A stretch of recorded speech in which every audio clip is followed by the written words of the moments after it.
Hi అండి. అరుణాచలంలో గిరి ప్రదక్షిణ చేసే సమయంలో మూడవ లింగమైన యమలింగం దాటిన తర్వాత మనకు దుర్వాస మహర్షి ఆలయం వస్తుందండి. ఈ దుర్వాస మహర్షి ఆలయాన్ని కంపల్సరిగా విజిట్ కండి. దీని ప్రత్యేకత ఏంటో చెప్తా చూడండి. ఈ దుర్వాస మహర్షి ఆలయానికి వెళ్ళినప్పుడు అక్కడ మీరు గమనించండి, ఇలా రాళ్ళు పేర్చుంటాయి.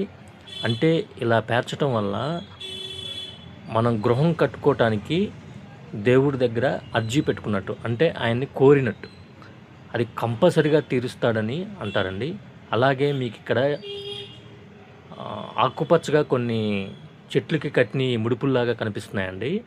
అవి సంతానం కోసం, ఎన్నో సంవత్సరాల నుంచి సంతానం లేని వాళ్ళు అలా ఆ ఆకుపచ్చని దాంట్లో ఒక రాయి కట్టి ముడుపుగా చెల్లించుకుంటారండి.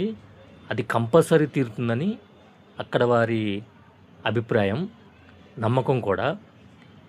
దాంతోపాటు జాబ్ లేని వాళ్ళు కూడా అలా కట్టడం వల్ల అవి కంపల్సరీ తీరుతాయండి. నైస్.